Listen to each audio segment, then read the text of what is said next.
Aku membisu, membiarkan suamiku dan selingkuhannya tertawa di atas penderitaanku. Mereka tak tahu, setiap kata jahat itu terekam, menjadi senjata yang akan menghancurkan mereka di pengadilan nanti. Sebelum ceritanya dimulai, silakan tulis di kolom komentar dari daerah mana saja teman-teman yang menonton cerita ini. Dan dengar cerita sambil aktivitas apa? Nyapu, ngepel, tiduran, rebahan atau apa? Yuk kita simak ceritanya. Rumah mewah bercat putih gading itu terasa seperti sebuah makam yang sunyi bagi Indira. Jam dinding berdetak monoton, mengisi kekosongan di ruang tengah yang luas. Indira duduk di kursi rotan menghadap ke jendela besar yang menampilkan taman belakang yang tak lagi terawat. Wajahnya pucat, tatapannya kosong, seolah jiwanya telah lama pergi meninggalkan raganya. Sudah 1 tahun lamanya suara Indira tidak terdengar di rumah ini. Sejak kejadian keguguran yang merenggut calon buah hatinya, Indira divonis mengalami depresi berat dan selektivimutis atau kebisuan selektif. Ia menarik diri dari dunia, menolak bicara, dan menolak berinteraksi. Namun, tidak ada yang tahu bahwa di balik tatapan kosong itu, pikiran Indira bekerja lebih tajam daripada silet. Pintu depan terbuka kasar. Langkah kaki sepatu kulit yang berat menggema di lantai marmer, memecah keheningan.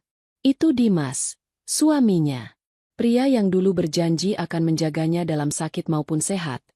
Kini tak lebih dari orang asing yang berbagi atap dengannya. Indira. Suara Dimas menggelegar.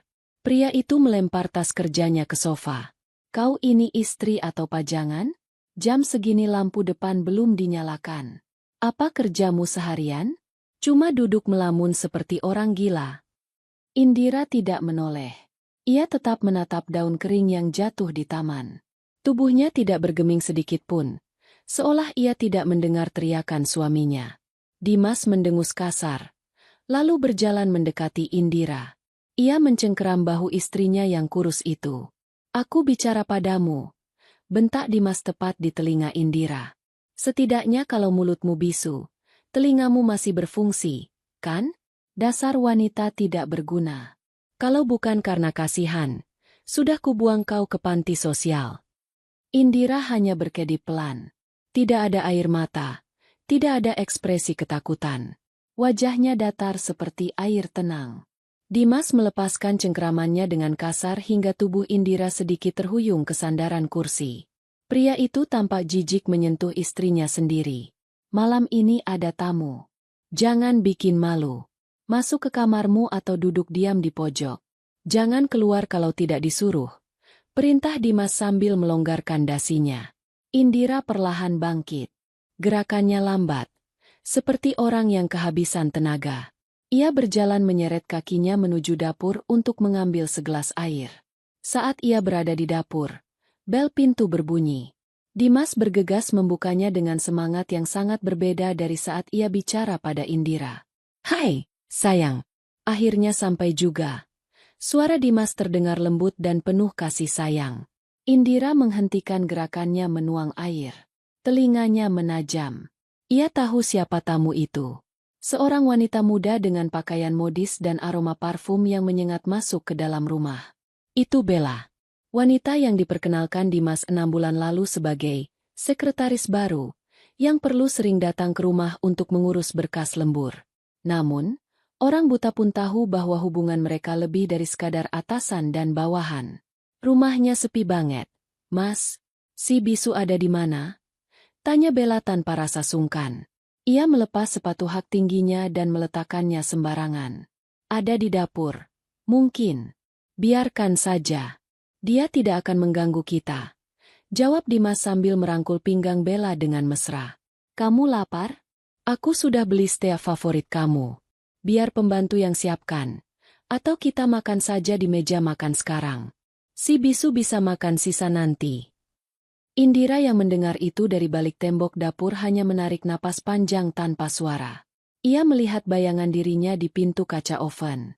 Wajahnya tirus, matanya cekung. Namun ada api dendam yang menyala kecil di sana. Ia kembali memasang topeng wajah datarnya, lalu berjalan keluar dari dapur membawa gelas airnya, melewati ruang tengah tempat Dimas dan Bella sedang bermesraan. Itu dia. Seru Bella sambil menunjuk Indira seolah sedang melihat hewan di kebun binatang. Halo, Mbak Indira. Masih belum bisa ngomong ya? Kasihan sekali. Indira tidak menoleh. Ia berjalan lurus menuju tangga. Tunggu. Panggil Dimas. Daripada kamu cuma jalan-jalan tidak jelas. Ambilkan piring untuk Bella. Pembantu sedang pulang kampung. Kamu harus berguna sedikit. Indira berhenti. Ia berbalik perlahan, lalu berjalan kembali ke dapur, mengambil piring, dan meletakkannya di meja makan. Dimas dan Bella duduk di sana. Di atas meja sudah tersaji makanan mewah yang dibawa Dimas. Sementara di ujung meja, ada mangkuk kecil berisi bubur tawar dingin, jatah makan malam Indira yang disiapkan Dimas tadi pagi. Dimas dan Bella mulai makan dengan lahap. Mereka saling suap-suapan, tertawa keras, dan sesekali berciuman, sama sekali tidak mempedulikan keberadaan Indira yang duduk kaku di kursi ujung meja, menyendok bubur dinginnya perlahan. Mas, kapan kamu mau urus surat itu? Tanya Bella di sela kunyahannya. Aku capek lo sembunyi-sembunyi terus. Teman-temanku tanya kapan kita nikah. Dimas melirik Indira sekilas, lalu tertawa meremehkan. Sabar, Bel. Mengurus cerai dengan orang gila itu butuh strategi. Kalau aku cerai sekarang, hakim mungkin kasih dia harta banyak karena alasan kemanusiaan atau apalah itu. Aku harus pastikan dia dinyatakan tidak kompeten dulu secara hukum. Biar aku yang jadi wali hartanya. Setelah aset bapaknya pindah ke tanganku, baru kita tendang dia. Bella tertawa cekikikan. Kamu jahat banget sih, Mas. Tapi aku suka. Pintar. Bella kemudian menatap Indira dengan tatapan mengejek. Mbak Indira dengarkan? Tapi percuma ya. Mbak nggak bisa ngadu ke siapa-siapa. Orang gila mana ada yang percaya. Lihat tuh. Dimas menunjuk wajah Indira dengan garpunya. Dihina begitu saja mukanya tetap lempeng. Dia ini sudah mati rasanya. Bel. Dia cuma patung bernyawa. Jadi kamu tenang saja. Kita mau ngomong apa saja di depan dia. Aman. Dia tidak akan paham. Dan yang pasti, dia tidak bisa bicara. Hati Indira terasa seperti diiris sembilu mendengar rencana busuk suaminya. Harta warisan mendiang ayahnya adalah satu-satunya yang ia miliki untuk bertahan hidup. Dan Dimas ingin merampasnya dengan alasan ia tidak waras. Namun, Indira menahan gejolak di dadanya. Tangannya yang memegang sendok tetap stabil. Ia mengunyah bubur yang rasanya hambar itu seolah tidak terjadi apa-apa. Selesai makan, Bella dengan manja meminta Dimas menggendongnya ke kamar tamu. Aku nginep sini ya malam ini? Males pulang, di luar hujan. Tentu saja boleh. Rumah ini kan calon rumah kamu juga. Jawab Dimas sambil mengedipkan mata. Mereka berdua naik ke lantai atas, meninggalkan Indira sendirian di meja makan yang penuh dengan piring kotor bekas mereka. Indira duduk diam selama 10 menit lagi, memastikan kedua manusia itu sudah benar-benar masuk ke kamar dan sibuk dengan urusan mereka. Setelah suasana hening, Indira berdiri. Ia tidak membereskan piring kotor Dimas dan Bella. Ia membiarkannya begitu saja hingga dikerubuti semut. Indira berjalan perlahan menuju kamarnya sendiri yang berada di lantai bawah. Kamar yang dulu adalah kamar pembantu, namun dipindahkan ke sana oleh Dimas dengan alasan agar Indira tidak perlu naik turun tangga. Sesampainya di kamar mandi, Indira mengunci pintu. Ia menyalakan keran air agar suaranya menyamarkan aktivitasnya. Indira menatap cermin. Perlahan, wajah datarnya berubah. Otot-otot wajahnya menegang menahan tangis dan amarah. Ia meraba kalung liontin perak yang selalu melingkar di lehernya. Liontin itu berbentuk hati yang cukup besar.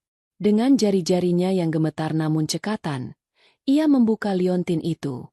Di dalamnya bukan foto, melainkan sebuah chip rekam suara mikro canggih yang ia beli secara daring setahun lalu. Alat itu kecil, namun memiliki daya tangkap suara yang luar biasa jernih dan baterai yang tahan lama.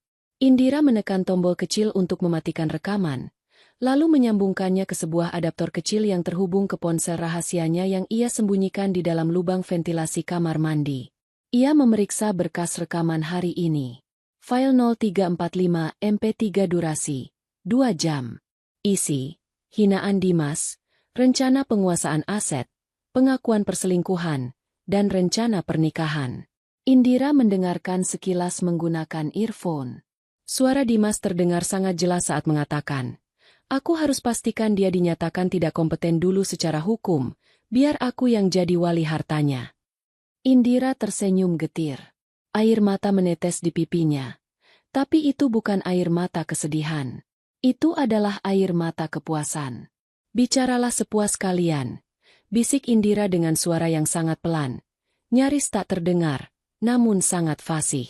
Suaranya serak karena jarang digunakan, tapi penuh kekuatan. "Setiap kata yang keluar dari mulut kalian adalah paku yang akan menutup peti mati kalian sendiri." Indira menyimpan kembali data itu ke cloud storage yang terenkripsi. Ia memastikan semuanya aman. Setelah itu, ia mematikan ponsel rahasianya, menyembunyikannya kembali, dan memasang liontin perekam itu lagi di lehernya. Ia menekan tombol rekam.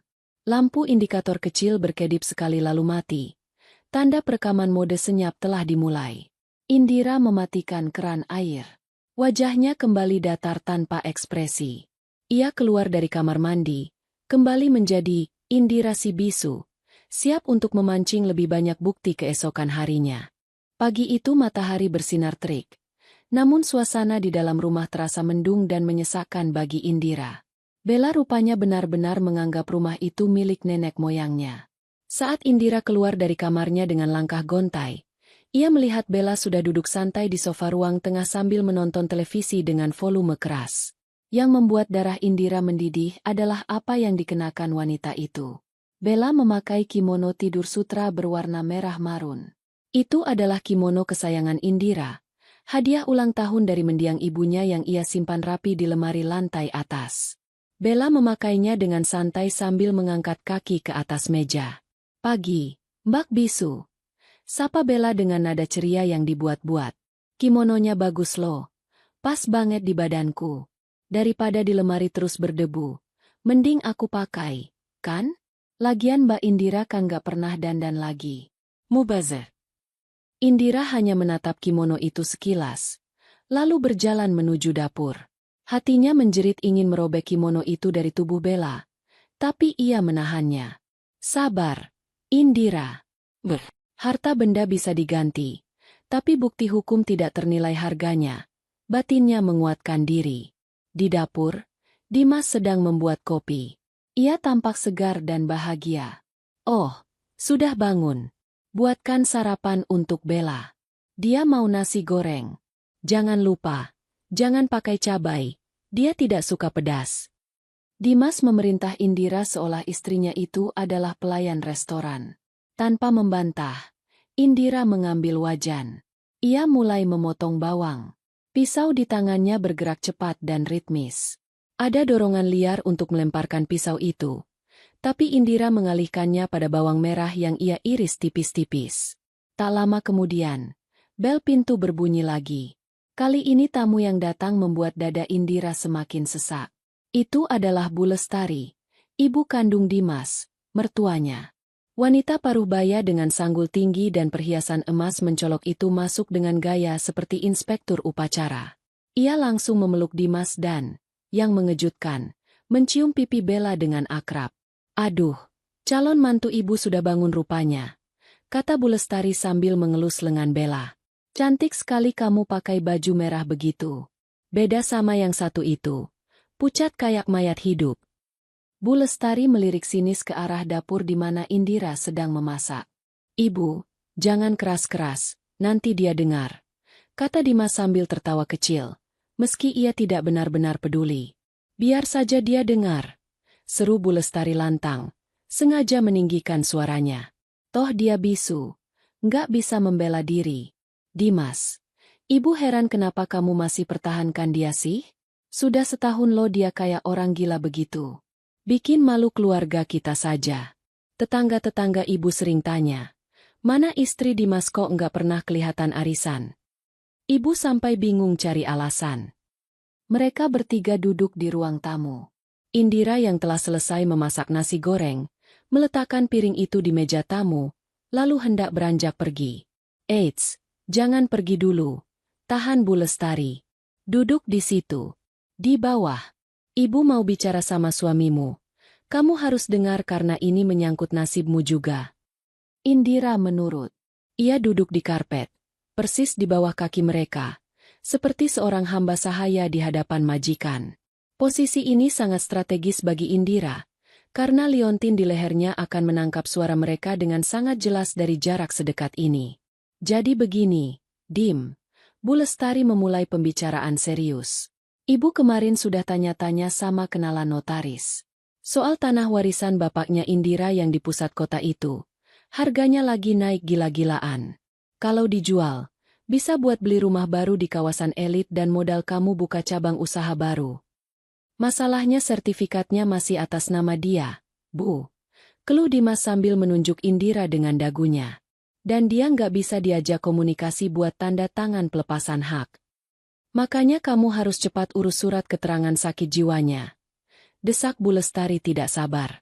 Bawa dia ke psikiater bayaran. Minta surat yang menyatakan dia tidak cakap hukum permanen. Dengan begitu, hak perwalian jatuh ke kamu sebagai suami. Begitu surat kuasa di tangan kamu, jual tanah itu, lalu ceraikan dia. Beres, kan? Ide bagus tuh, Tante Ibu, sahut Bella antusias.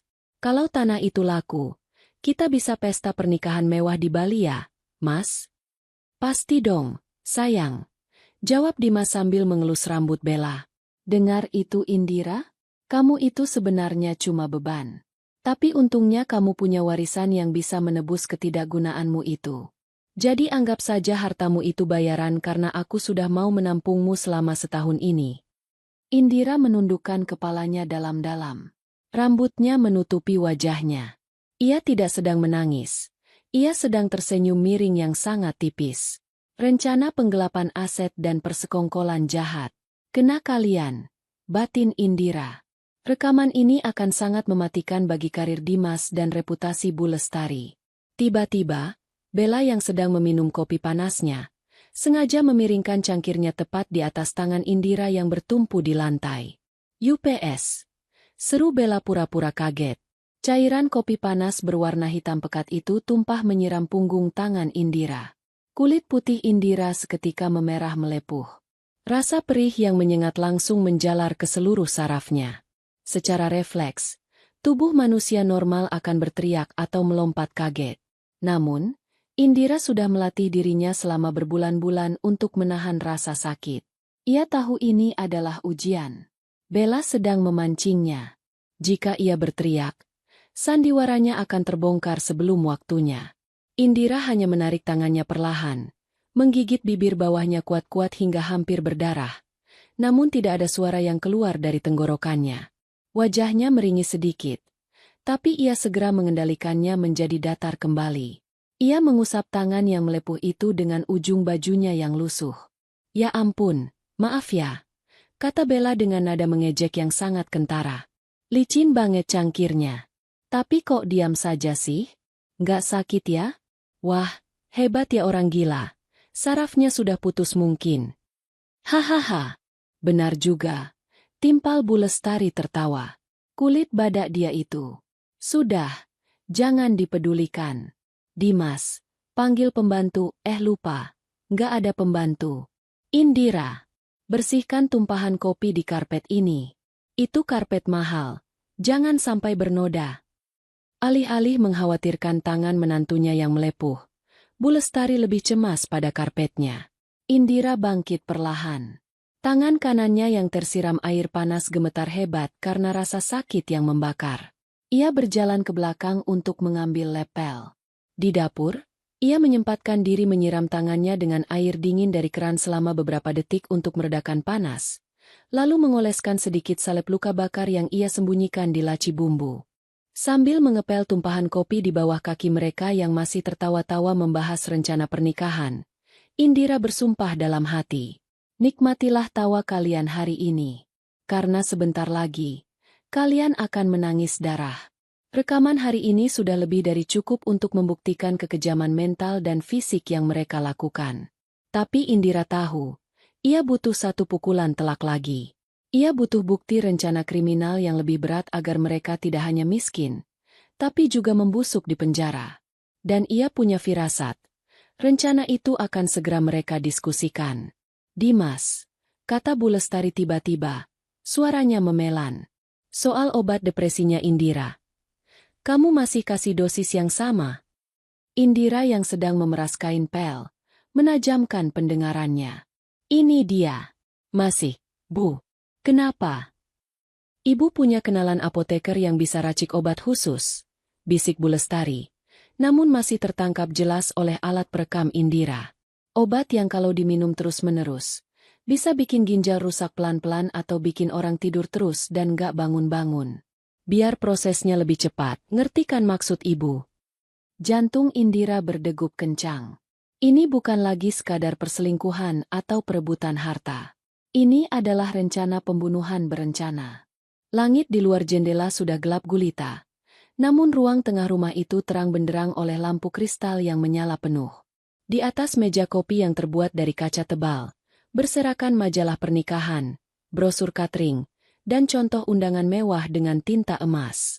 Dimas dan Bella duduk berdampingan di sofa kulit, sementara Indira duduk di kursi kayu di sudut ruangan, memangku sebuah buku tebal yang halamannya tidak pernah ia balik selama 1 jam terakhir. Indira seolah menjadi hantu di rumahnya sendiri. Keberadaannya dianggap ada dan tiada.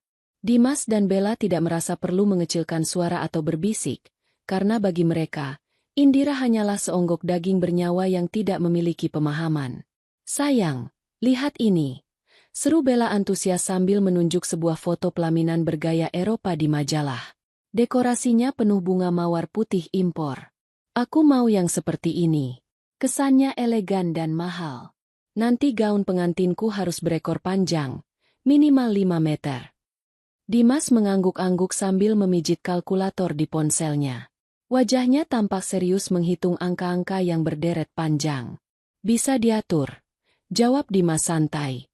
Kalau pakai vendor yang ini, estimasi biayanya sekitar 500 juta. Itu belum termasuk sewa gedung dan catering VVIP. 500 juta. Bella mengerucutkan bibirnya. Murah banget, Mas. Masa nikahan kita biasa-biasa saja? Aku mau ada orkestra juga. Terus souvenirnya parfum mahal, bukan gantungan kunci murahan. Tambahin dong budgetnya. Dimas tertawa kecil, lalu menoleh sekilas ke arah Indira yang duduk mematung. Tenang saja. Tabungan deposito atas nama Indira baru saja cair bulan ini. Jumlahnya ada sekitar 2 miliar. Itu uang warisan dari kakeknya dulu yang tidak pernah disentuh. Cukup kan buat pesta mewah keinginan kamu? Jantung Indira berdegup kencang mendengar nominal itu disebut. Uang itu adalah peninggalan kakeknya yang ditujukan untuk pendidikan cucu-cucunya kelak. Cucu yang sudah tiada karena keguguran itu. Sekarang, Dimas dengan entengnya ingin membakar uang itu demi pesta dengan selingkuhannya. Indira mencengkeram pinggiran bukunya erat-erat, namun wajahnya tetap datar. Matanya tetap terpaku pada tulisan yang memburam karena genangan air mata yang ia tahan. Wah, asyik, pekik Bella kegirangan. Ia langsung memeluk leher Dimas dan mendaratkan ciuman di pipinya. Kamu memang suami idaman, Mas. Pintar cari duit. Bukan pintar cari duit, tapi pintar manfaatkan situasi. Koreksi Dimas dengan senyum licik. Mumpung istri sahnya bisu dan depresi, tanda tangannya bisa aku palsukan sedikit. Atau nanti aku bujuk notaris langganan ibu. Bilang saja Indira sedang sakit parah dan tidak bisa datang. Jadi diwakilkan. Gampang. Mereka terus berdiskusi tentang bulan madu. Bella merengek ingin keliling Eropa selama sebulan penuh. Dimas menyanggupi semuanya.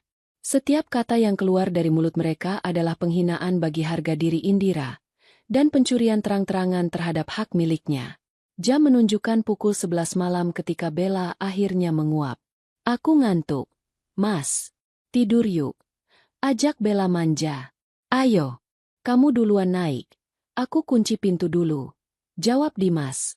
Dimas bangkit dan berjalan menuju Indira. Ia menatap istrinya dengan tatapan merendahkan. Heh, patung. Masuk kamar. Matikan lampu. Jangan keluyuran malam-malam. Nanti dikira maling. Indira menutup bukunya perlahan. Ia berdiri, menundukkan kepala sebagai tanda patuh, lalu berjalan menyeret kakinya menuju kamarnya di lantai bawah.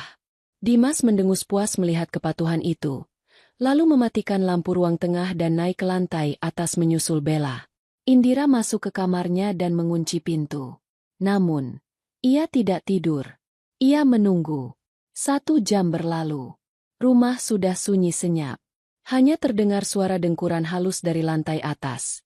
Bukti bahwa Dimas sudah terlelap. Ini saatnya.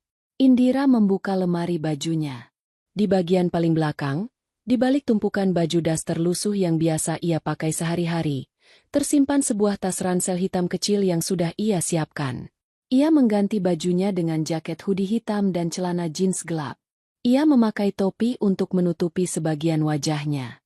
Dengan gerakan sangat hati-hati, Indira membuka jendela kamarnya. Ia sengaja rutin meminyaki engsel jendela itu setiap minggu agar tidak berdecit saat dibuka. Indira melompat keluar dengan gesit, mendarat di rumput taman samping tanpa suara. Ia bukan lagi wanita lemah yang menyeret kaki. Malam ini, ia adalah wanita dengan misi. Indira menyelinap keluar pagar rumah melalui celah sempit di samping pos satpam perumahan yang sedang kosong, karena satpam sedang berpatroli di blok lain. Sebuah mobil sedan hitam sederhana sudah menunggunya 2 blok dari rumah. Indira masuk ke dalam mobil itu dengan cepat. Di kursi kemudi duduk seorang pria berkacamata dengan raut wajah cemas.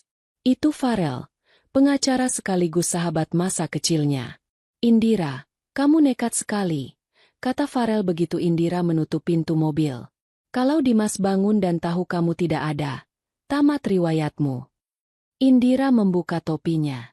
Napasnya memburu, bukan karena lelah, tapi karena adrenalin. Ia menatap Farel, lalu bibirnya bergerak. Dia tidak akan bangun. Dia minum anggur merah 2 botol dengan pelakor itu. Mereka akan tidur seperti babi sampai pagi. Suara Indira terdengar, jernih dan tegas, meski ada getaran amarah di sana. Farel menghela napas lega, namun matanya berkaca-kaca. Setiap kali mendengar suaramu sekarang, aku merinding, Rah. Aku masih tidak percaya kamu sanggup menahan diri untuk tidak bicara selama setahun penuh di rumah neraka itu. Kalau aku bicara, aku mati, Rel, jawab Indira dingin. Kalau aku melawan secara fisik, aku kalah tenaga. Kalau aku minta cerai tahun lalu tanpa bukti, aku akan diusir tanpa membawa sepeser pun harta. Dan mereka akan memutarbalikkan fakta bahwa aku yang gila. Aku harus diam untuk menang. Indira mengeluarkan memory card kecil dari saku jaketnya dan menyerahkannya pada Farel. Ini rekaman seminggu terakhir. Ada bukti rencana pemalsuan tanda tangan untuk pencairan deposito 2 miliar. Lalu ada juga rekaman pembicaraan ibunya Dimas yang menyarankan penggunaan obat keras untuk merusak sarafku. Farel menerima kartu memori itu dengan tangan gemetar. Wajahnya mengeras. Gila. Mereka benar-benar iblis. Ini sudah masuk ranah pidana berat. Ra. Pemalsuan dokumen dan percobaan penganiayaan berat. Belum cukup.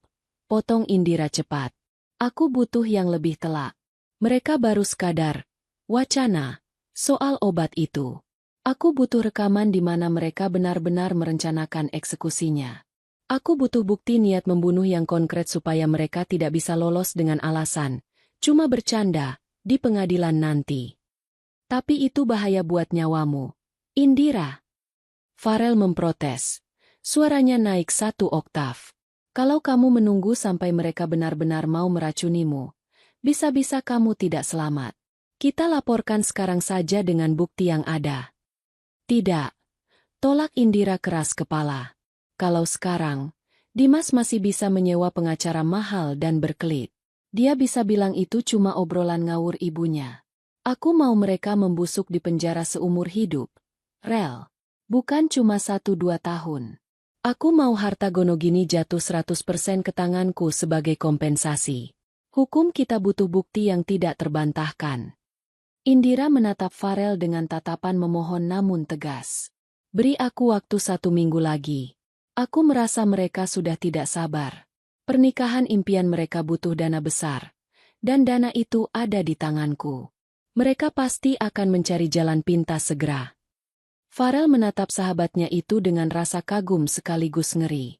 Wanita yang dulu lembut dan periang itu kini telah ditempa menjadi baja oleh penderitaan. Baiklah, kata Farel akhirnya, menyerah. Tapi berjanjilah satu hal. Pasang pelacak GPS ini di dalam liontinmu juga. Kalau tombol darurat ditekan, atau kalau detak jantungmu melonjak drastis karena panik, alat ini akan kirim sinyal ke ponselku dan polisi terdekat. Jangan mati konyol, Ra. Indira mengangguk. Ia mengambil alat pelacak mikro itu. Terima kasih, Rel. Kamu satu-satunya orang yang masih menganggapku manusia. Cepat kembali sebelum subuh, kata Farel. Indira keluar dari mobil, kembali menyusup ke dalam kegelapan malam, kembali menuju rumah yang ia sebut neraka, untuk memainkan peran sebagai patung bisu sekali lagi. 3 hari setelah pertemuan rahasia dengan Farel, atmosfer di rumah Dimas terasa semakin panas dan mencekam. Dimas tampak gelisah, sering mondar-mandir di ruang kerja sambil merokok. Sementara Bella semakin sering marah-marah tanpa alasan jelas. Uang tunai di tangan Dimas menipis karena gaya hidup hedonis Bella yang tak terkendali. Sementara pencairan deposito Indira ternyata tidak semudah yang ia bayangkan karena pihak bank meminta kehadiran Indira secara fisik. Siang itu, hujan deras mengguyur kota. Seolah alam turut merasakan ketegangan di dalam rumah mewah itu. Indira sedang menyapu lantai ruang tengah ketika Dimas dan Bella pulang dengan wajah masam.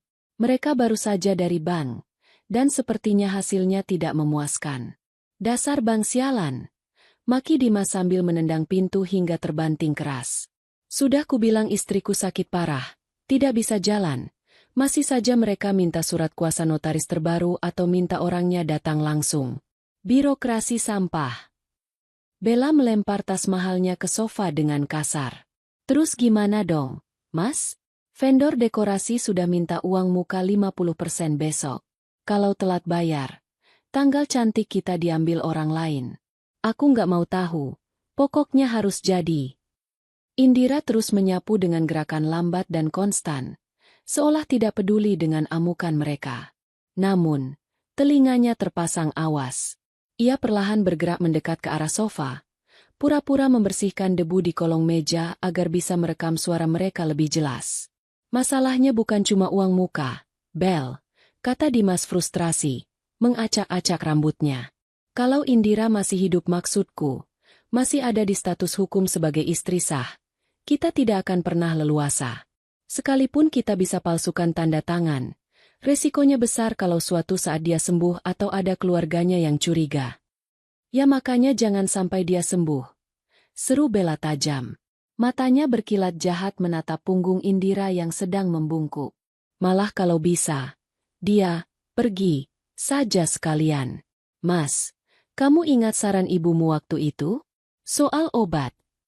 Tangan Indira berhenti bergerak sejenak, lalu kembali mengelap meja. Jantungnya mulai berpacu. Ini dia, batinnya. Katakan rencanamu. Dimas terdiam sejenak, menatap Indira. Lalu ia merendahkan suaranya, menarik Bella agar duduk lebih dekat. Aku sudah cari tahu, bisik Dimas. Namun suara baritonnya tertangkap jernih oleh recorder canggih di leher Indira. Ada kombinasi obat. Obat penenang dosis tinggi dicampur dengan obat jantung tertentu. Kalau diberikan sekaligus, itu bisa memicu gagal jantung mendadak saat tidur. Tidak akan terlihat seperti pembunuhan. Dokter akan mengira dia mati wajar karena komplikasi depresi dan kondisi fisik yang lemah. Nah, itu maksudku. Bella menepuk paha Dimas bersemangat, seolah mereka sedang membicarakan rencana liburan, bukan rencana pembunuhan. Kapan kita lakukan? Malam ini. Jangan malam ini, terlalu mendadak. Kita harus buat alibi dulu, kata Dimas penuh perhitungan. Besok malam, aku akan ajak ibu menginap di sini, biar ada saksi bahwa kita semua tidur dan tidak menyentuh dia. Malam itu, kamu campurkan bubuk obatnya ke dalam susu coklat yang biasa kamu suruh dia minum sisaannya itu. Pastikan dia minum sampai habis.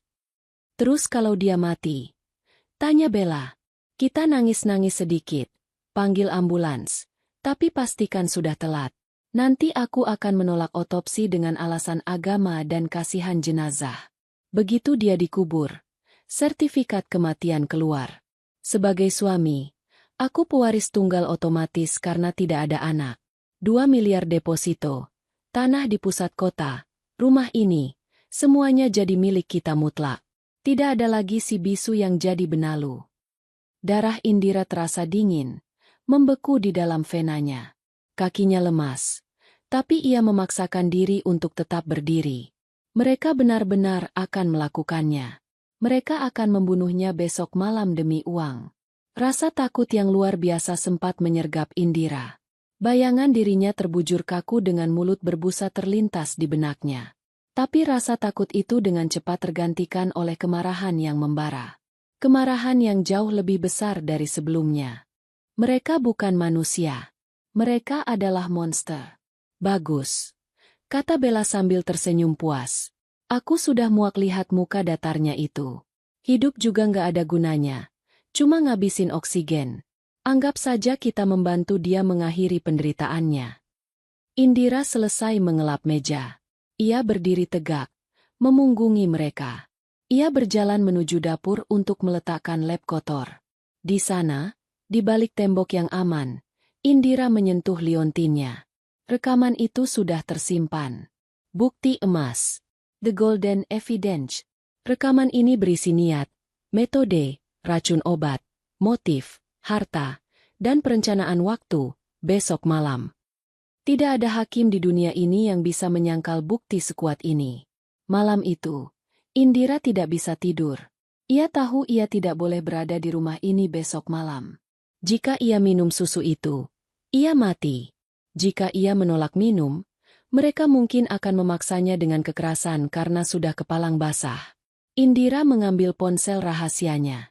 Ia mengirim pesan singkat pada Farel. Indira, aku dapat buktinya. Rencana pembunuhan besok malam. Gunakan racun obat. Aku harus keluar dari sini besok pagi saat mereka lengah. Siapkan berkas gugatan sekarang juga. Kita perang. Farel. Ya Tuhan, Ra. Oke, aku siapkan tim. Besok pagi jam 9 aku tunggu di titik penjemputan biasa. Langsung kita ke kantor polisi untuk buat laporan awal perlindungan saksi, lalu ke pengadilan. Hati-hati. Keesokan paginya, suasana rumah tampak normal namun mencekam bagi Indira. Dimas dan Bella bersikap lebih baik dari biasanya. Bella bahkan menyapa Indira dengan senyum palsu yang mengerikan. Mungkin karena ia berpikir ini adalah hari terakhir Indira hidup. Mbak Indira, nanti malam aku buatkan susu coklat spesial ya, kata Bella saat berpapasan di lorong. Biar tidurnya nyenyak. Indira hanya mengangguk pelan. Di dalam hati ia menjawab, kalian yang akan tidur di balik jeruji besi. Pukul 9 pagi, Dimas berangkat ke kantor dan Bella pergi ke salon untuk perawatan. Rumah kosong. Hanya ada Indira. Tanpa membuang waktu, Indira mengemasi satu koper kecil berisi dokumen penting yang berhasil ia selamatkan. Buku nikah, sertifikat rumah asli yang ia curi dari brankas Dimas seminggu lalu. Dimas tidak sadar karena jarang mengecek, dan tentu saja, semua perangkat rekamannya.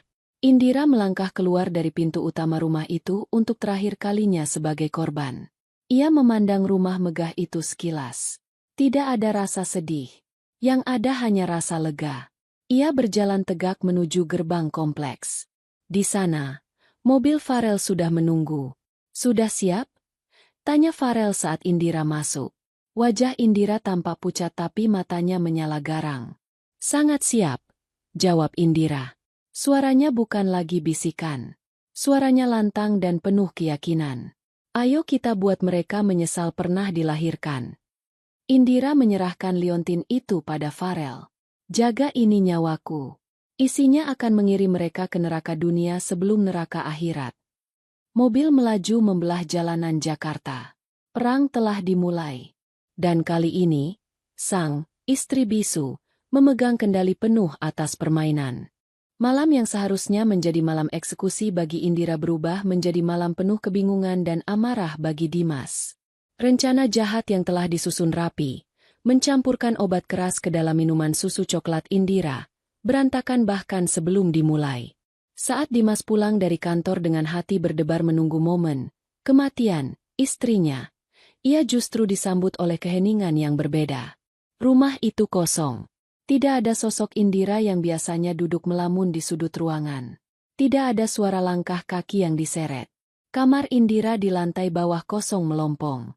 Lemari pakaiannya terbuka lebar, menyisakan gantungan-gantungan baju yang berayun pelan tertiup angin dari jendela yang sedikit terbuka. "Indira!" teriak Dimas. Suaranya menggema di seluruh penjuru rumah. Bella yang baru saja selesai mandi dan bersiap dengan peran sandiwaranya, berlari turun dengan wajah panik. "Ada apa, Mas? Kenapa teriak-teriak? Mana si bisu? Sudah waktunya dia minum susu." "Dia hilang," geram Dimas. Wajahnya merah pada menahan emosi. Ia menendang pintu kamar Indira hingga engselnya berbunyi retak. Dasar wanita gila. Berani-beraninya dia kabur. Bagaimana dia bisa kabur? Jalan saja dia susah. Mungkin dia keluyuran ke taman kompleks dan lupa jalan pulang. Tebak Bella dengan nada cemas. Bukan cemas akan keselamatan Indira, melainkan cemas rencana mereka gagal. "Kita harus cari dia, Mas.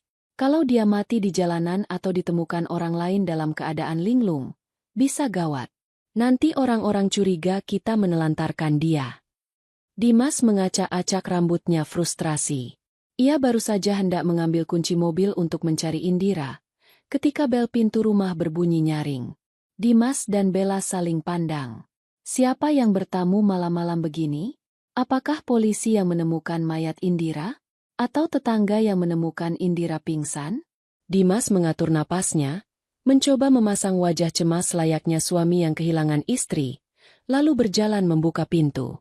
Di depan pintu berdiri seorang pria berseragam kurir ekspedisi khusus dokumen hukum, didampingi oleh 2 orang petugas berseragam dinas pengadilan agama.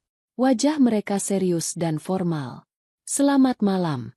Apakah benar ini kediaman saudara Dimas Aryo?" tanya petugas itu dengan nada datar tanpa ekspresi. "Benar. Saya sendiri." "Ada apa ya, Pak?" "Istri saya hilang. Saya baru mau lapor polisi," jawab Dimas, langsung memainkan kartu korbannya. Petugas itu tidak tampak terpengaruh dengan akting Dimas. Ia menyerahkan sebuah amplop coklat tebal berlogo resmi pengadilan. "Kami bukan polisi. Kami jurusita dari Pengadilan Agama Jakarta Selatan. Ini surat panggilan sidang perdana atas gugatan cerai yang diajukan oleh istri Anda, Saudari Indira Larasati." Dunia seakan berhenti berputar bagi Dimas. Ia mematung, menatap amplop itu seolah-olah itu adalah bom waktu. Gugatan cerai. Dimas tergagap. "Bapak pasti salah orang. Istri saya sakit jiwa. Dia bisu. Dia tidak bisa bicara. Apalagi menyewa pengacara dan mengajukan gugatan. Ini pasti penipuan. Silakan dibaca isinya, Pak." Di sana tertera jelas nama kuasa hukumnya. Saudara Farel Andika. SH sidang pertama dijadwalkan 3 hari lagi dari sekarang. Terima kasih. Selamat malam. Tanpa menunggu bantahan lebih lanjut, petugas itu menyerahkan tanda terima yang harus ditandatangani, yang dengan gemetar ditandatangani oleh Dimas, lalu pergi meninggalkan Dimas yang masih bengong di ambang pintu. Bella merebut amplop itu dari tangan Dimas dan merobeknya kasar. Ia mengeluarkan berkas-berkas di dalamnya dan membacanya dengan cepat di bawah lampu teras. Mata Bella membelalak lebar saat membaca poin-poin tuntutan. "Mas, lihat ini." Pekik Bella histeris. Dia bukan cuma minta cerai. Dia menuntut pembagian harta Gonogini 100%. Dia menuntut rumah ini, tanah warisan, mobil kamu, dan ganti rugi imaterial sebesar 10 miliar rupiah. Gila. Orang gila itu benar-benar sudah sinting. Dimas merampas kertas itu. Matanya menyapu barisan kalimat hukum yang tersusun rapi dan tajam. Penggugat mengajukan gugatan atas dasar kekerasan dalam rumah tangga, KDRT, verbal dan psikis, penelantaran, serta perzinahan yang dilakukan tergugat secara terang-terangan. Siapa Farel Andika ini? Desis Dimas penuh kebencian. Pasti dia dalangnya. Indira itu cuma boneka. Pasti pengacara miskin ini memanfaatkan kondisi mental Indira untuk memeras kita. Dia pikir dia bisa menggertakku. Dimas membanting pintu rumah dan berjalan cepat ke ruang tengah. Ia segera menelepon ibunya, Bu Lestari. Bu, ke rumah sekarang. Kita ada masalah besar. Si bisu sialan itu menggugat cerai. Setengah jam kemudian, Bu Lestari tiba dengan wajah tegang namun penuh amarah. Ketiga antagonis itu duduk melingkar di ruang tamu, menyusun strategi perang melawan seorang wanita yang selama ini mereka anggap tak lebih dari sampah. Ini tidak masuk akal, kata Bu Lestari sambil memijat pelipisnya setelah membaca surat gugatan itu. Bagaimana mungkin orang yang setahun tidak bicara tiba-tiba punya pengacara? Dimas, kamu yakin dia benar-benar bisu selama ini? Yakin 100%, Bu. Jawab Dimas defensif. Ibu lihat sendiri kan? Disiram air panas dia diam. Dimaki-maki dia diam. Dokter juga bilang dia selektif emutis. Ini pasti ulah pengacaranya. Si Farel ini pasti teman lamanya atau siapa yang memanipulasi tanda tangan Indira. Kalau begitu kita aman, kata Bella berusaha menenangkan diri, meski tangannya gemetar memegang gelas air. Di pengadilan nanti, hakim pasti akan melihat kondisi Indira. Kalau dia datang dengan tampang gila dan bisu seperti biasa, hakim tidak akan percaya dia bisa membuat gugatan ini. Kita bisa balik menuntut pengacaranya atas tuduhan penipuan dan eksploitasi orang cacat. Dimas mengangguk, mulai mendapatkan kembali kepercayaan dirinya. Arogansi alaminya kembali muncul. Ia merasa posisinya sebagai laki-laki sehat, sukses, dan waras jauh lebih superior dibandingkan istrinya yang sakit. Benar. Strategi kita adalah menyerang kesehatan mentalnya. Dimas mulai menyusun rencana. Aku akan bersaksi bahwa Indira sering berhalusinasi. Aku akan bilang bahwa gugatan ini adalah bentuk delusi paraniwanya. Kita akan minta hakim untuk membatalkan gugatan karena penggugat tidak cakap hukum. Setelah gugatan batal, aku akan ajukan permohonan perwalian paksa. Begitu hak wali di tanganku, kita masukkan dia ke rumah sakit jiwa di luar pulau, dan hartanya jadi milik kita. Saya setuju, tambah Bu Lestari dengan senyum licik. Ibu akan jadi saksi. Ibu akan menangis di depan hakim, bilang betapa sedihnya kita merawat menantu yang tidak tahu diuntung. Kita harus tampil sebagai keluarga yang sabar dan penyayang yang dizalimi oleh istri gila. Terus soal tuduhan selingkuh dan KDRT. Tanya Bella khawatir. Di situ tertulis dia punya bukti. Dimas tertawa terbahak-bahak. Suara tawanya memantul di dinding ruangan yang menjadi saksi bisu kejahatannya. Bukti apa? Dia tidak pernah pegang HP. Tidak ada CCTV di dalam rumah ini. Saksinya siapa? Cuma kita bertiga. Memangnya tembok bisa bicara? Memangnya hantu bisa bersaksi? Itu cuma gertakan sambal. Sayang. Pengacara itu cuma asal tulis biar kita takut dan mau bayar damai. Dimas berdiri, menuangkan whisky ke dalam gelasnya. Ia merasa menang sebelum bertanding. Ia tidak tahu bahwa keyakinan dirinya itu dibangun di atas fondasi yang rapuh. Kita sewa pengacara paling mahal di Jakarta. Putus Dimas. Besok aku cairkan uang perusahaan sedikit buat bayar lawyer. Kita akan hancurkan Indira dan pengacara kampungannya itu di sidang pertama. Aku tidak sabar melihat muka bodohnya saat hakim mengetuk palu menolak gugatannya. Sementara itu, di sebuah cafe house yang lokasinya dirahasiakan, Indira duduk di depan laptop. Ia tidak lagi terlihat lusuh. Rambutnya sudah dicuci bersih dan wangi. Wajahnya segar meski tanpa riasan tebal. Ia sedang mendengarkan kembali rekaman suara terakhir. Rencana pembunuhan dengan obat itu. Farel duduk di sampingnya, sedang menyusun transkrip rekaman tersebut untuk dijadikan lampiran bukti kejutan. Kamu yakin mau datang ke sidang, Ra? Tanya Farel. Kamu bisa mewakilkan padaku. Aku takut mereka akan menyerangmu secara psikologis di sana. Indira menoleh. Sorot matanya tajam, dingin, namun tenang. Tidak ada lagi jejak wanita depresi yang ketakutan. Aku harus datang, Rel, jawab Indira. Suaranya tegas. Aku ingin melihat wajah mereka saat topeng mereka ditarik paksa. Selama setahun mereka menjadikan aku penonton di panggung kejahatan mereka. Sekarang giliran aku yang jadi sutradaranya. Aku yang akan menentukan kapan layar ditutup. Indira mengambil cangkir teh hangatnya. Ia menyesapnya perlahan, menikmati rasa manis yang sudah lama tidak ia rasakan, rasa kebebasan. Dimas pasti berpikir aku akan datang sebagai wanita gila yang bisu, gumam Indira. Dia salah besar. Dia akan bertemu dengan Indira yang baru. Indira yang akan mengambil kembali setiap sen haknya dan mengirim suaminya ke tempat yang pantas. Malam itu, dua kubu mempersiapkan diri. Kubu Dimas bersiap dengan kebohongan, manipulasi, dan arogansi. Kubu Indira bersiap dengan kebenaran, data, dan strategi mematikan. Dimas tidur nyenyak karena meremehkan lawannya, sementara Indira terjaga, bukan karena takut, melainkan karena tidak sabar menanti fajar keadilan menyingsing.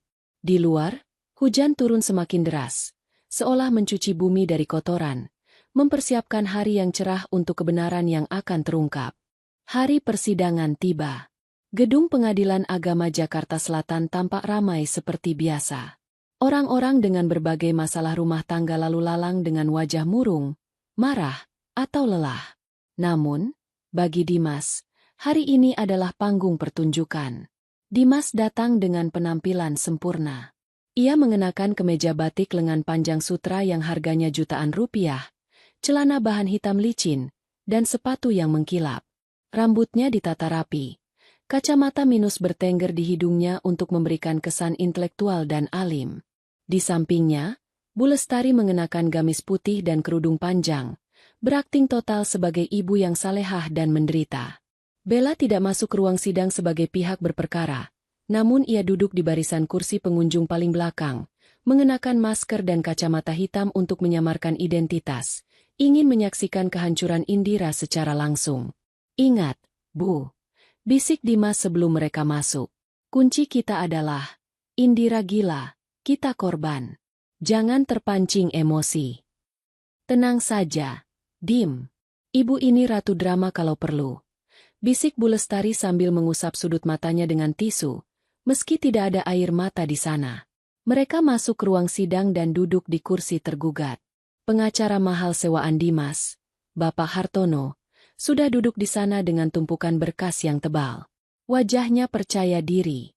Tak lama kemudian, pintu ruang sidang terbuka lagi. Dimas menoleh, siap untuk menyeringai meremehkan penampilan istrinya yang biasanya kucel.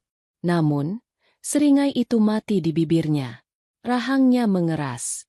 Indira masuk didampingi Farel. Penampilan Indira berubah total. Tidak ada lagi daster lusuh atau rambut acak-acakan.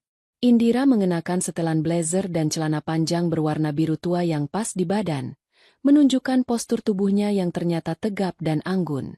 Rambutnya disanggul modernan rapi. Wajahnya dipoles make-up tipis yang menonjolkan kecantikannya yang selama ini tertutup depresi.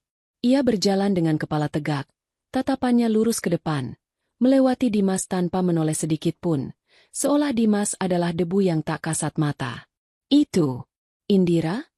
bisik Bu Lestari kaget, hampir lupa dengan peran sedihnya. "Kok dia kelihatan waras? Pasti didandani pengacaranya biar hakim simpati," desis Dimas kesal.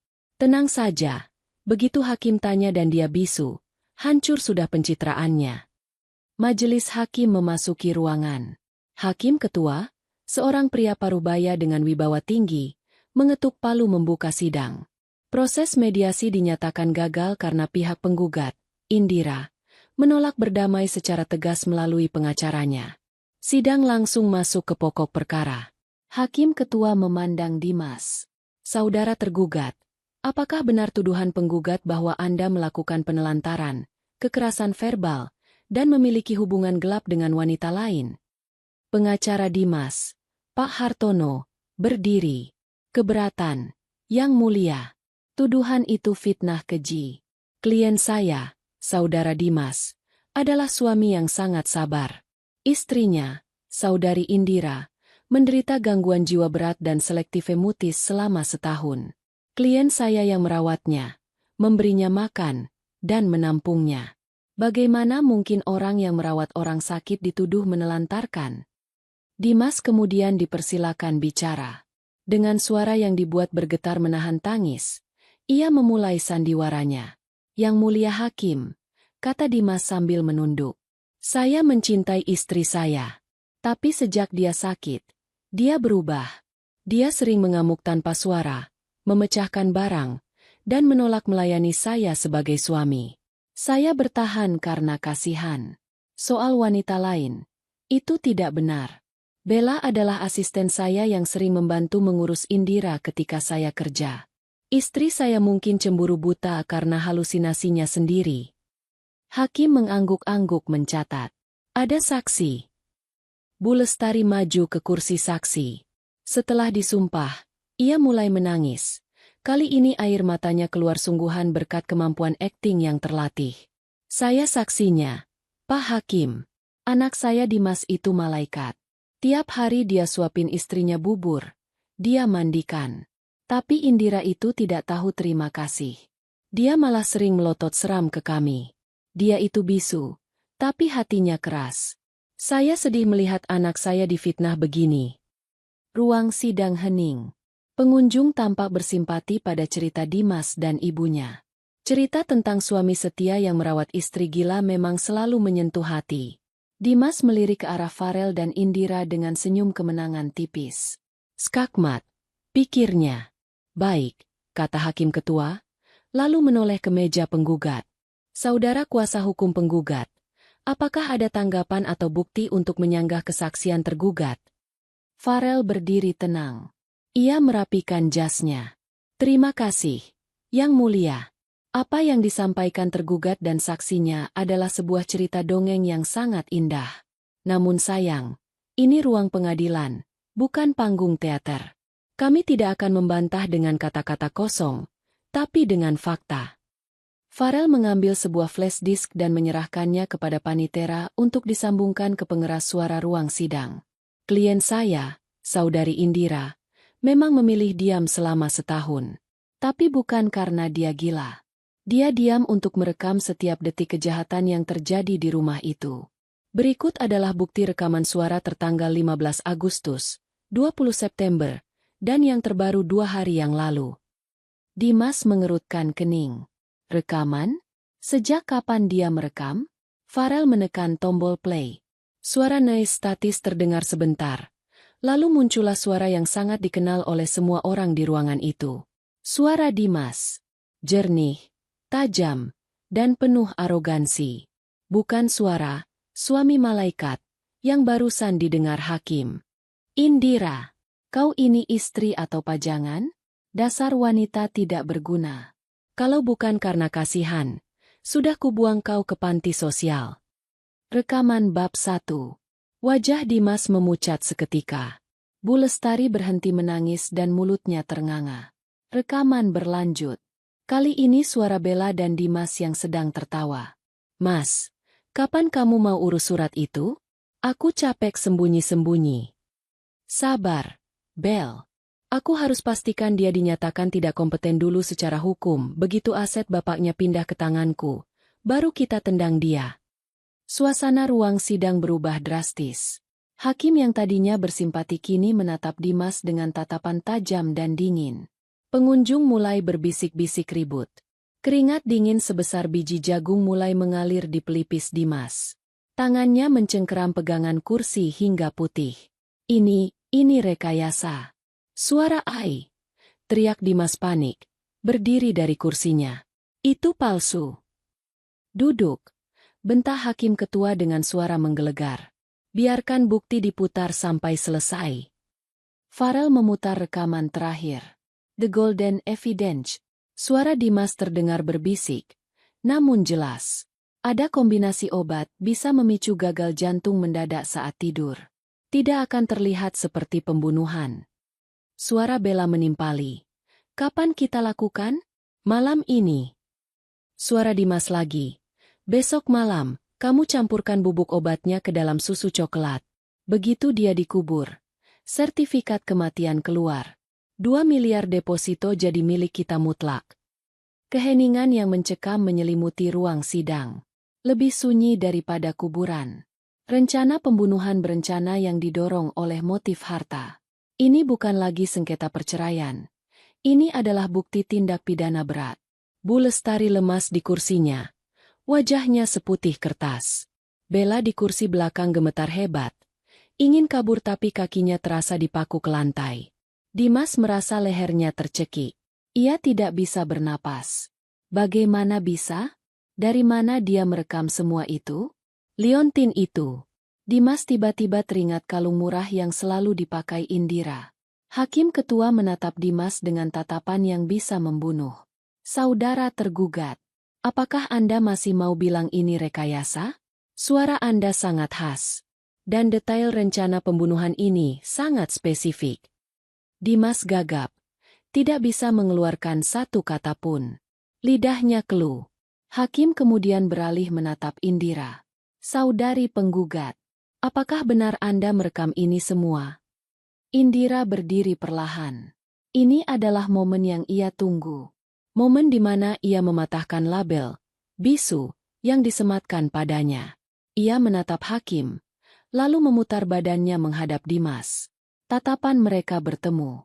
Mata Dimas penuh ketakutan. Mata Indira penuh kemenangan. Benar, Yang Mulia, ucap Indira.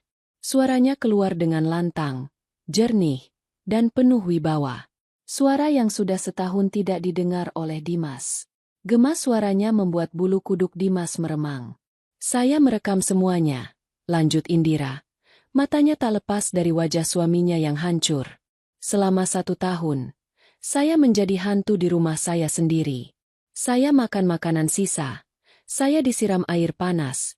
Saya dihina. Dan saya diancam akan dibunuh. Saya diam bukan karena saya bodoh. Bukan karena saya gila. Dan bukan karena saya bisu. Indira melangkah 1 langkah mendekati meja pembatas. Saya diam untuk mendengar setiap detail kebusukan kalian. Saya diam untuk mengumpulkan setiap tetes racun yang kalian siapkan untuk saya, agar saya bisa menuangkannya kembali ke kerongkongan kalian hari ini. Indira menunjuk Dimas dengan telunjuknya yang teguh. Saya menuntut cerai. Saya menuntut seluruh harta yang kalian coba rampas. Dan saya menuntut keadilan atas nyawa saya yang kalian coba hilangkan demi uang. Kata-kata Indira menggema. Menutup babak penderitaannya dan membuka babak kehancuran bagi Dimas. Di pintu ruang sidang, beberapa petugas kepolisian yang sudah dihubungi oleh pihak pengadilan, karena adanya bukti rencana pembunuhan, mulai masuk dan berdiri siaga. Dimas terduduk lemas. Habis sudah. Suasana di dalam ruang sidang Pengadilan Agama Jakarta Selatan mendadak berubah menjadi kacau balau. Seolah-olah sebuah bom waktu baru saja meledak dan menghancurkan segala kepura-puraan yang dibangun oleh pihak tergugat. Gema suara Indira yang lantang dan penuh wibawa masih terasa bergetar di udara, menusuk telinga setiap orang yang mendengarnya, terutama Dimas, Bella, dan Bu Lestari.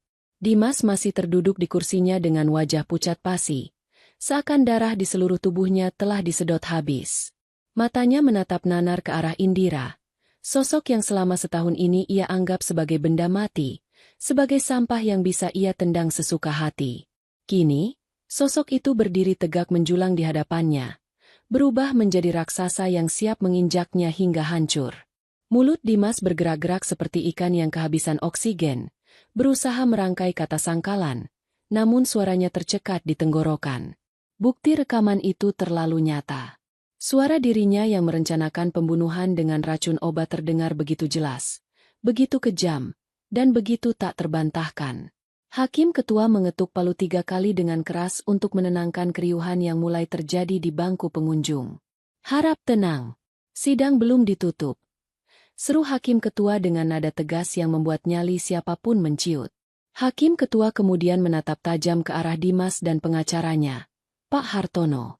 Sang pengacara sendiri tampak bingung dan panik. Ia segera membereskan berkas-berkasnya dengan tangan gemetar, menyadari bahwa ia baru saja membela klien yang bukan hanya bersalah dalam kasus perdata, melainkan terlibat dalam rencana tindak pidana berat. Sebagai seorang profesional hukum, Pak Hartono tahu bahwa posisi Dimas sudah tidak bisa diselamatkan lagi.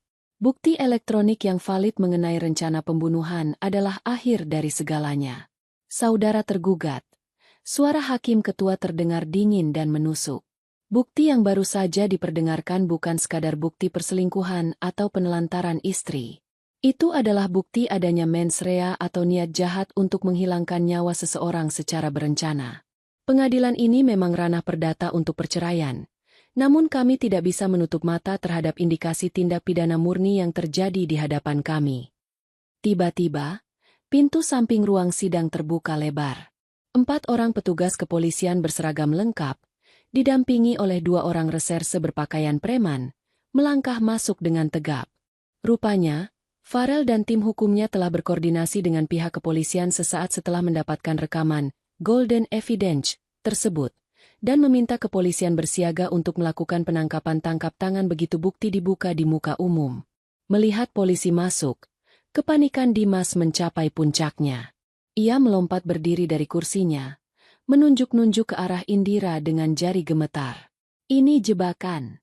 Pak Hakim, ini jebakan!" teriak Dimas histeris. Suaranya pecah dan sumbang. "Dia memancing saya. Dia sengaja diam biar saya bicara macam-macam. Dia yang sakit jiwa, bukan saya. Dia memanipulasi situasi." "Diam Anda!" bentak salah satu petugas polisi yang kini sudah berdiri di samping meja tergugat.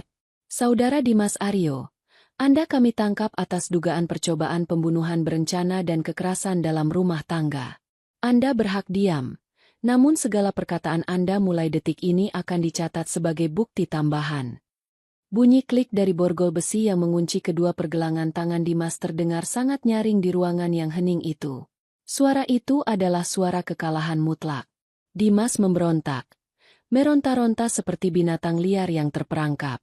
"Lepaskan! Saya orang terhormat. Saya direktur perusahaan.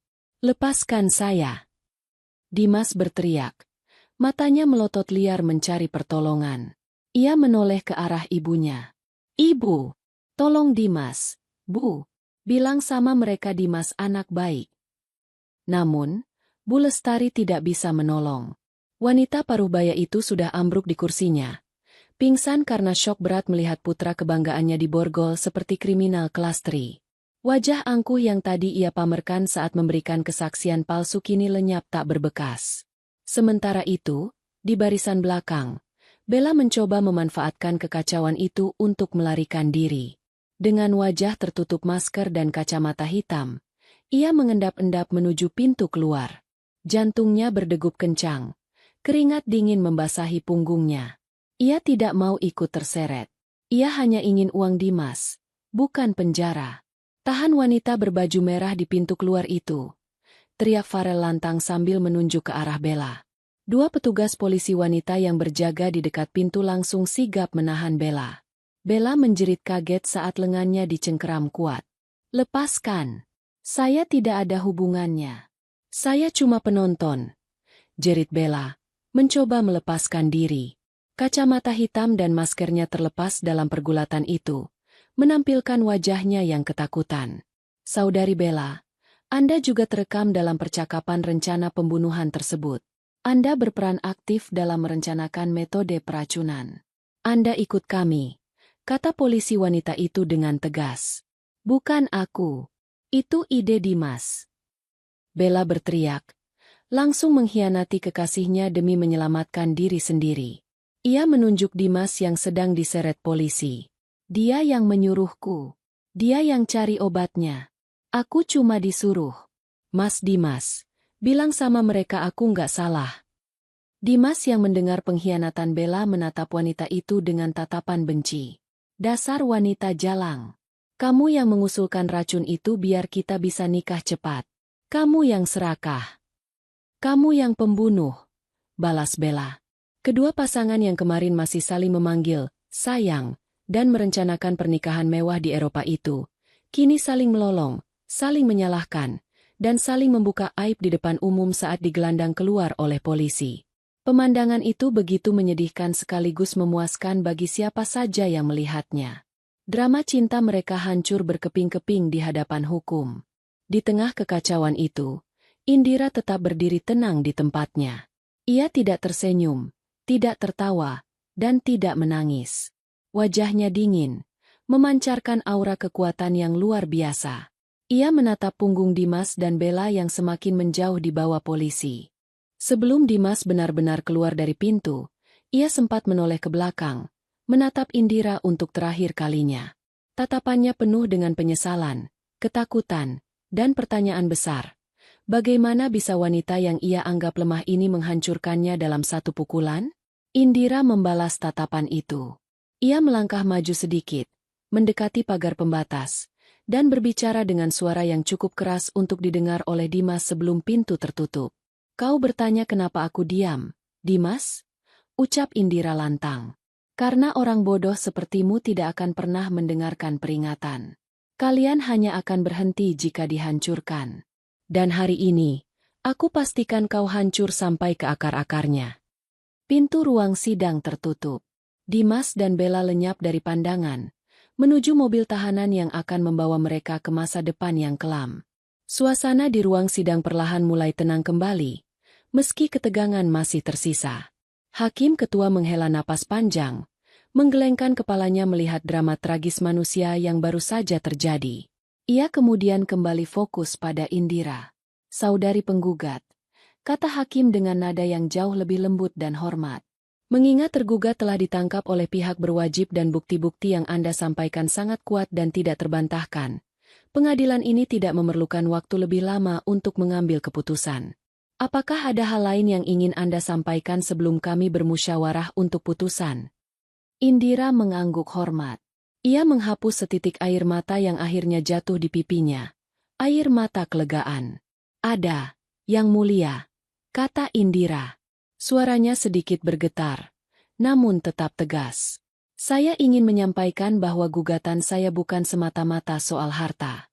Harta bisa dicari, tapi harga diri yang diinjak-injak, kepercayaan yang dikhianati, dan nyawa yang dianggap murah, itu tidak bisa dibayar dengan apapun. Saya menuntut seluruh aset dikembalikan kepada saya bukan karena saya serakah, tapi untuk memastikan bahwa mereka tidak memiliki sarana apapun lagi untuk menyakiti orang lain. Saya ingin memutus rantai kekuasaan semu yang mereka miliki." Indira menarik napas panjang, merasakan paru-parunya terisi udara kebebasan. "Saya juga ingin berterima kasih kepada hukum di negeri ini yang masih memberikan ruang bagi kebenaran, meskipun harus ditempuh dengan cara yang sunyi dan menyakitkan. Saya, Indira Larasati, hari ini menyatakan kembali suara saya. Saya bukan lagi korban. Saya adalah penyintas." Pengunjung sidang yang mayoritas terdiri dari orang-orang yang menunggu giliran sidang, serta beberapa wartawan yang kebetulan meliput, memberikan tepuk tangan spontan. Tepuk tangan itu bukan sorak-sorai pesta, melainkan tepuk tangan penghormatan atas keberanian seorang wanita yang melawan tirani rumah tangga dengan kecerdasan dan kesabaran luar biasa. Bu Lestari yang baru sadar dari pingsannya, dibantu berdiri oleh petugas keamanan. Ia menatap sekeliling dengan linglung. Saat matanya menangkap sosok Indira yang berdiri tegak bak pahlawan, Bu Lestari mencoba mendekat dengan langkah tertatih. "Indira, Nak," panggil Bu Lestari dengan suara memelas, mencoba memainkan kartu, "Ibu mertua." "Maafkan Ibu, Nak. Ibu hilaf. Tolong cabut laporan polisinya. Kasihan suamimu. Kita bicarakan baik-baik di rumah, ya? Kita kan keluarga." Indira menoleh ke arah mantan mertuanya itu. Tidak ada kebencian di matanya, hanya rasa kasihan yang mendalam. "Rumah?" tanya Indira pelan. "Rumah yang mana, Bu? Rumah yang sertifikatnya mau Ibu jual untuk foya-foya? Atau rumah tempat Ibu menyarankan anak Ibu untuk meracuni saya?" Bu Lestari terbungkam. Wajahnya merah padam karena malu. "Tidak ada lagi kata, kita, Bu," lanjut Indira tegas. "Keluarga saya sudah mati saat kalian tertawa di atas penderitaan saya. Silakan Ibu urus anak Ibu di penjara. Jangan pernah hubungi saya lagi." Indira berbalik badan, memberi isyarat pada Farel. "Ayo kita pergi, Rel. Urusan di sini sudah selesai." Farel tersenyum bangga, mengemasi barang-barangnya, dan berjalan mendampingi Indira keluar dari ruang sidang. Mereka berjalan membelah kerumunan, meninggalkan Bu Lestari yang menangis meraung-raung sendirian di tengah ruang sidang yang mulai kosong, meratapi nasibnya yang berubah miskin dan sebatang kara dalam sekejap mata. Di luar gedung pengadilan, matahari bersinar sangat terik, namun bagi Indira, cahaya itu terasa hangat dan menyambut. Itu adalah cahaya pertama dari kehidupan barunya. Keheningan panjang itu telah pecah, digantikan oleh suara keadilan yang menggema lantang. 6 bulan telah berlalu sejak hari bersejarah di pengadilan agama itu. Roda keadilan terus berputar, melindas mereka yang bersalah tanpa ampun. Proses hukum berjalan maraton, mulai dari penyidikan polisi, pelimpahan berkas ke kejaksaan, hingga akhirnya sampai ke meja hijau pengadilan negeri untuk kasus pidananya. Hari ini adalah hari pembacaan vonis pidana untuk Dimas dan Bella. Indira duduk di barisan depan ruang sidang pengadilan negeri. Penampilannya semakin bersinar. Wajahnya yang dulu tirus dan pucat kini tampak segar berisi, dengan rona merah alami di pipinya.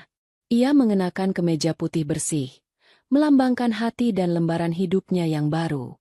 Di sampingnya, Farel setia menemani, bukan lagi sekadar sebagai pengacara, tetapi sebagai sahabat yang menjadi saksi kebangkitannya. Di kursi pesakitan, Dimas dan Bella duduk dengan kepala tertunduk. Penampilan mereka sangat kontras dengan 6 bulan lalu. Dimas yang dulu gagah dengan jas mahalnya, kini kurus kering dengan rambut yang dicukur hampir botak. Wajahnya kusam, matanya cekung tanpa cahaya. Bella lebih menyedihkan lagi. Wanita yang dulu bangga dengan kecantikan dan barang brandednya, kini terlihat tua dan layu. Tanpa perawatan salon dan make-up, serta tertekan oleh kehidupan penjara selama masa tahanan, kecantikannya luntur tak berbekas. Mereka mengenakan rompi tahanan berwarna oranye yang kedodoran. Hubungan mereka pun hancur lebur. Selama persidangan, mereka saling serang, saling tuduh, dan saling membuka aib untuk meringankan hukuman masing-masing. Namun, hakim dan jaksa tidak bodoh. Bukti rekaman Indira yang lengkap menjadi kunci yang mengikat mereka berdua dalam satu nasib yang sama. Hakim Ketua Pengadilan Negeri membacakan putusannya dengan suara berat dan berwibawa. Menimbang bahwa terdakwa I, Dimas Aryo, dan terdakwa 2, Bella Anastasia, telah terbukti secara sah dan meyakinkan melakukan tindak pidana permufakatan jahat untuk melakukan pembunuhan berencana, serta terbukti melakukan kekerasan psikis dalam rumah tangga. Ruangan hening. Jantung Dimas seolah berhenti berdetak. Ia memejamkan mata, membayangkan tembok penjara yang dingin yang akan menjadi rumahnya entah sampai kapan. Maka dengan ini, majelis hakim menjatuhkan hukuman pidana penjara kepada terdakwa I, Dimas Aryo, selama 15 tahun. Palu diketuk 1 kali. Tok! Tubuh Dimas merosot lemas di kursi. 15 tahun. Ia akan keluar saat usianya sudah tua, tanpa harta, tanpa karir, tanpa siapa-siapa. Dan menjatuhkan hukuman pidana penjara kepada terdakwa 2, Bella Anastasia, selama 12 tahun. Palu diketuk lagi. Tok! Bella menjerit histeris. Menangis menutupi wajahnya dengan kedua tangan yang terborgol. Mimpinya untuk hidup mewah keliling Eropa musnah, digantikan oleh kenyataan tidur di lantai dingin penjara wanita selama lebih dari 1 dekade. Indira mendengarkan vonis itu tanpa ekspresi berlebihan. Tidak ada sorak-sorai di hatinya. Hanya rasa lega yang mendalam bahwa ancaman itu telah benar-benar dikurung. Keadilan telah ditegakkan. Bukan dendam yang ia cari, tapi keamanan dan kepastian hukum bahwa kejahatan tidak boleh menang. Selain vonis pidana, putusan pengadilan agama juga telah inkrah, berkekuatan hukum tetap, sebulan sebelumnya. Hakim mengabulkan gugatan cerai Indira sepenuhnya. Karena terbukti adanya pelanggaran berat terhadap pernikahan dan upaya kriminal untuk menguasai harta, serta adanya perjanjian pranikah yang baru ditemukan Farel di berkas lama mendiang ayah Indira yang menyatakan, jika salah satu pihak melakukan perselingkuhan atau tindak pidana terhadap pasangan, maka seluruh harta bersama dan harta bawaan kembali ke pihak yang dirugikan. Maka Indira memenangkan segalanya. Rumah mewah, mobil, tanah warisan, dan seluruh tabungan yang sempat mau dikuasai Dimas, kini sah 100% kembali ke tangan Indira. Dimas keluar dari pernikahan itu bukan hanya dengan status duda, tapi juga sebagai narapidana miskin yang terlilit utang biaya perkara. Usai sidang ditutup, petugas langsung menggelandang Dimas dan Bella kembali ke sel tahanan. Saat melewati Indira, Dimas menghentikan langkahnya sejenak. Petugas polisi membiarkannya sebentar. Indira. Suara Dimas Parau terdengar putus asa. Maafkan aku. Indira menatap mantan suaminya itu. Dulu, pria ini adalah segalanya baginya. Kini, ia hanyalah orang asing yang pernah memberinya pelajaran hidup paling mahal. Aku sudah memaafkanmu, Dimas. Jawab Indira tenang. Aku memaafkanmu bukan untukmu, tapi untuk diriku sendiri. Agar aku bisa tidur nyenyak tanpa membawa beban kebencian. Tapi, hukum tetap hukum. Kau harus membayar apa yang kau perbuat. Jalani hukumanmu, dan belajarlah menjadi manusia lagi di dalam sana. Dimas menunduk. Air mata penyesalan yang terlambat menetes jatuh ke lantai. Ia lalu diseret pergi, menghilang di balik pintu jeruji besi. Indira keluar dari gedung pengadilan dengan langkah ringan. Di luar, langit sore berwarna jingga keemasan. Angin berhembus sejuk menerpa wajahnya. Sudah selesai, Ra, kata Farel sambil tersenyum. Semuanya sudah berakhir. Tidak, Rel, koreksi Indira sambil memandang langit luas. Ini bukan akhir. Ini baru permulaan. Indira mengajak Farel masuk ke mobilnya. Mobil yang dulu sering dipakai Bella untuk pamer, kini telah dibersihkan dan menjadi milik Indira sepenuhnya. Kita mau kemana? Tanya Farel. Ke rumah, jawab Indira. Mereka berkendara menuju rumah mewah yang menjadi saksi bisu penderitaan Indira selama setahun. Namun, saat sampai di sana, suasananya sudah berbeda. Pagar rumah itu tidak lagi tampak menyeramkan. Di halaman rumah, terlihat sebuah truk pindahan besar dan beberapa pekerja sedang mengangkut barang-barang. Indira memutuskan untuk tidak menempati rumah itu. Terlalu banyak kenangan buruk di setiap sudutnya. Ia menjual rumah itu beserta seluruh perabotnya kepada seorang pengusaha properti dengan harga tinggi. Indira berdiri di depan gerbang, melihat sofa tempat Dimas dan Bella bermesraan diangkut keluar. Melihat meja makan tempat ia makan bubur sisa dibawa pergi. Melihat kasur tempat ia menangis dalam diam dimasukkan ke dalam truk. Kamu yakin menjual semuanya? Tanya Farel. Yakin. Jawab Indira mantap. Aku tidak butuh barang-barang ini. Uang hasil penjualan rumah ini akan aku gunakan untuk membangun yayasan bagi wanita korban kekerasan dalam rumah tangga. Aku ingin membantu mereka yang tidak punya suara, agar mereka tidak perlu menunggu 1 tahun seperti aku untuk berani bicara. Farel menatap Indira dengan kagum. Kamu luar biasa, Indira. Dan sisa uangnya. Indira tersenyum nakal, senyum yang sudah lama hilang dari wajahnya. Aku akan pakai untuk keliling Eropa. Benar-benar keliling Eropa, menikmati hidup, makan enak, dan mensyukuri setiap napas yang aku hirup. Boleh aku ikut? Tanya Farel setengah bercanda, namun ada harapan di matanya. Indira tertawa renyah. Suara tawanya terdengar merdu, bukan lagi suara bisikan serak. Tentu saja. Aku butuh fotografer pribadi yang merangkap pengacara hebat. Bu Lestari? Kabar terakhir yang didengar Indira, wanita tua itu kini tinggal di sebuah kamar kontrakan sempit di pinggiran kota, hidup dari belas kasihan tetangga dan kerabat jauh yang masih mau peduli. Kesombongannya telah merenggut masa tuanya yang seharusnya damai. Ia menghabiskan hari-harinya dengan menyesali kebodohannya mendukung anak yang salah.